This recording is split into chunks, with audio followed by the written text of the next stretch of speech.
Hey everyone, welcome to this channel. Today we're diving into a controversial topic, a topic that's been lighting up social media over the past few weeks. We're talking about Somali American so-called influencer Marian Abdi and her attention-seeking trip to Afghanistan. If you've been anywhere near Twitter or Facebook lately, you've probably seen some of the backlash surrounding her posts, especially the ones where she's seen posing with Taliban fighters. Marian Abdi is a hypocrite. Her trip, which she described as a dream come true, has sparked outrage, particularly because it coincides with some of the most repressive actions by the Taliban, including the recent sentencing of a woman to death by stoning. But today, we're not just going to talk about the controversy, we're going to dive into the actual content she's posted. So, without further ado, let's get into it. It's too much, wallahi. I just want to sleep, but we can't do that. We're in Afghanistan. We gotta take advantage of this trip. It's a lifetime trip. It's a trip that everybody that I know, a YouTuber, I don't know about other people, but I know a lot of YouTubers dream about coming here. So being here, it's a privilege and I'm thankful. Oh, it's a lifetime trip and we must take advantage of it, how quaint.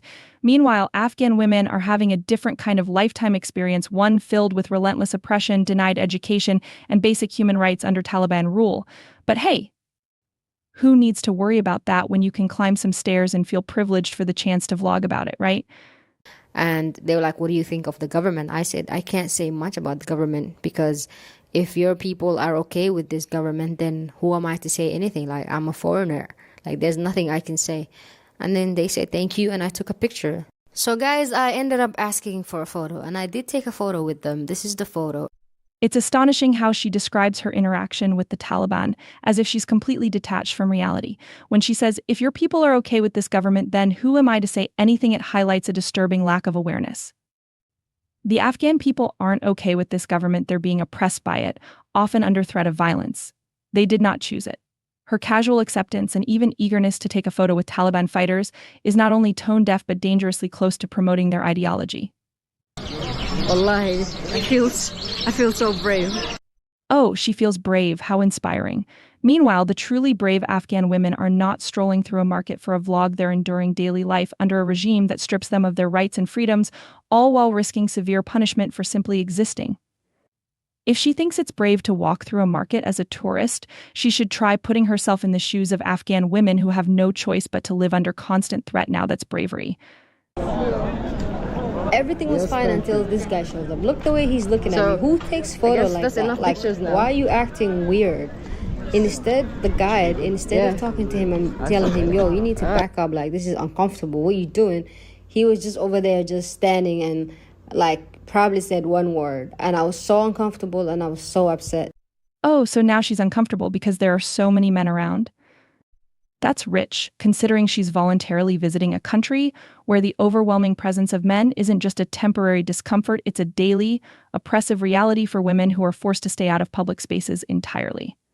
So she finally reaches Kandahar, the very heart of the Taliban, and suddenly she's nervous because she's a woman despite all her earlier praise for them. Guys, everywhere we go, or every city we go, we have to register ourselves and where we're going so that they give us Kanashi. They give us letters like this, which allows us to enter anywhere that we chose. And these are some of the places we are visiting. Yeah. Correct? Yeah. All right.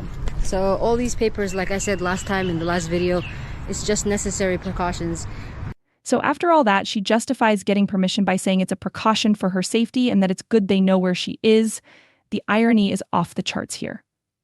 So after all the effort to get permission from the Taliban to film, and even justifying it as a precaution for her safety, the whole situation takes a turn for the absurd. She finally gets to the location, papers in hand, only to receive a call from the Taliban telling her she has to leave because she's a woman. Wow, because she is a woman. You can't make this stuff up. It's almost as if reality is slapping her in the face with the very contradiction she's been glossing over. All her praise, all her justifications about how safe and welcoming the environment is, crumbled. And there's no one single female, like no one single female there. Then they said that I should leave because the other Talibans will come and take me to the headquarters. So now we're leaving.